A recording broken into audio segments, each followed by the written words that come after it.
NTI Day number 28, 5th grade Social Studies. Having trouble today with these sheets.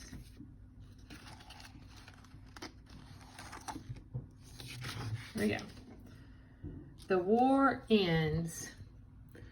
Build on what you know. To finish a job, you need to have enough supplies. In the Civil War, the Union had more soldiers, weapons, and food than the Confederacy. These supplies helped the Union win the war. Union victories. The Union tried to force the South to surrender by destroying Southern resources. By the end of 1863, the Union had won several important battles in the Civil War.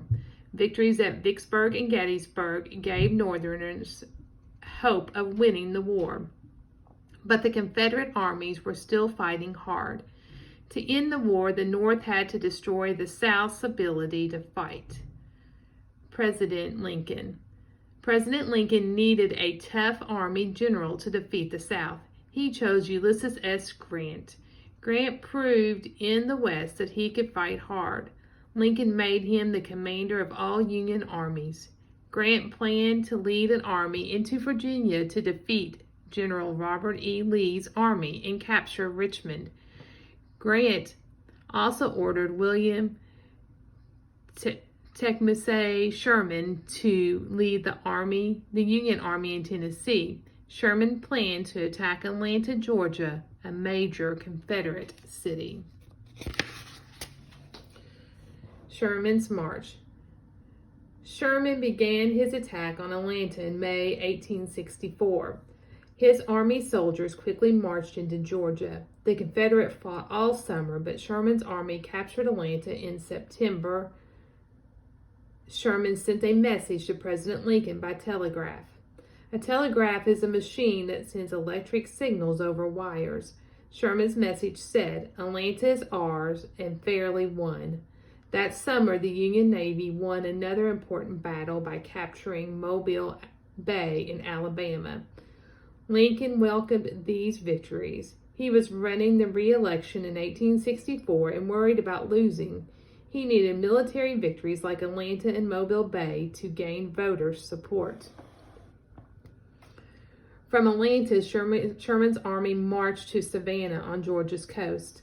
This march became known as the March to the Sea. Along the way, the soldiers destroyed anything Southerners needed for the war.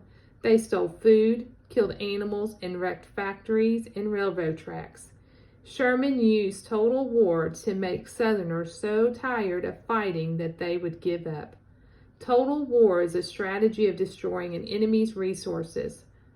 After reaching Savannah, Sherman's army turned north once again, destroying everything in its path.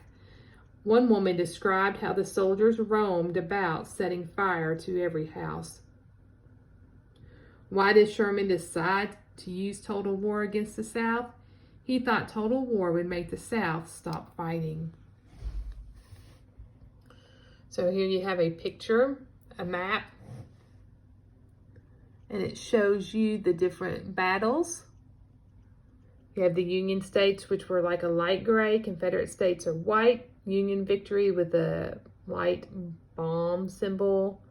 Confederate with a dark. No victory with a white. And then you see Sherman's route. It says here, this map shows the major battles from the last 2 years of the Civil War. During their march through Georgia, Union soldiers wrecked railroads by bending the rails. And that's a picture of them doing that, bending a railroad rail. Grant and Lee.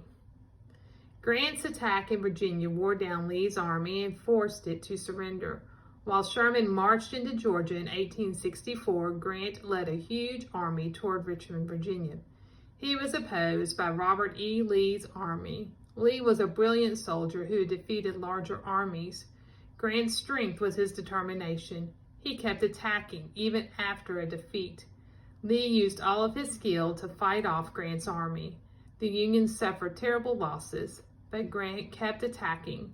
His attacks wore down the Confederate army in a series of battles. Lee was forced to further Lee was forced farther and farther south.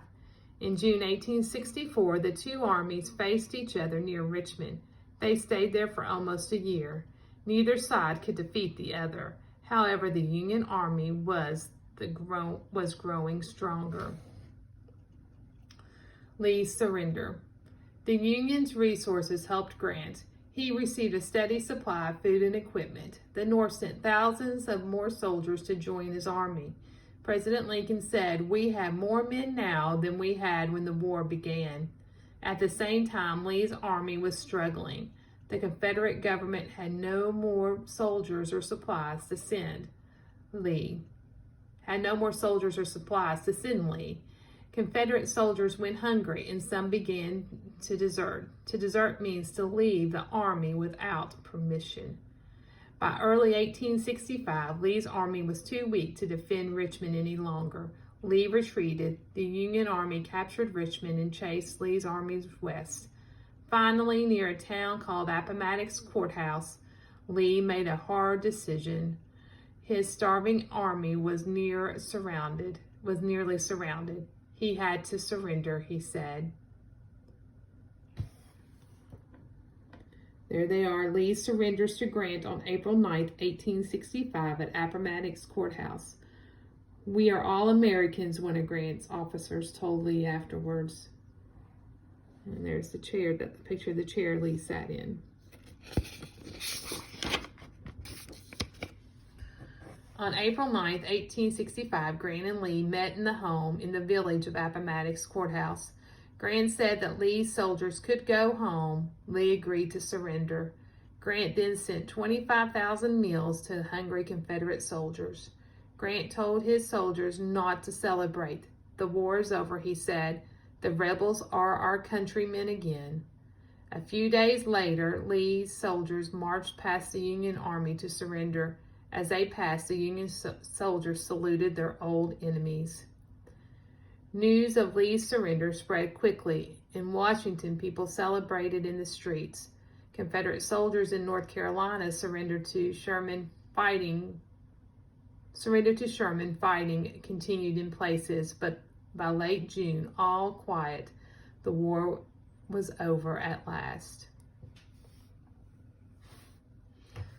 Lesson summary: General Sherman used total war to destroy the South's ability to fight.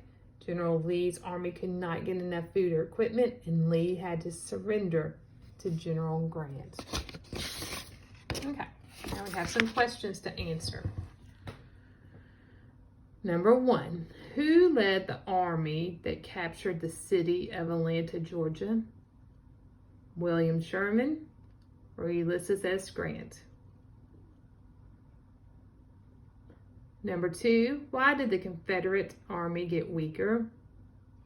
G, they were well fed and had lots of supplies. Or J, the Confederate government had no money for supplies or more soldiers.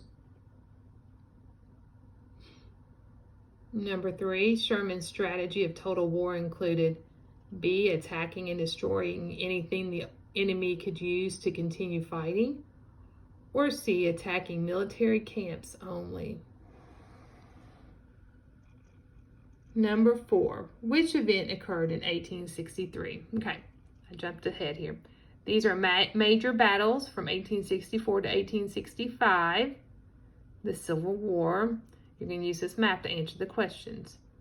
So which event occurred in 1863? Lee surrendered to Grant at Appomattox Courthouse. Sherman captured Atlanta. Or Lee was defeated at Gettysburg. So you can use the map to help you answer that question. And number 5, the Civil War battles after 1863 were fought in both northern and southern states or entirely in the South. So the battles after 1863, where were they mainly fought?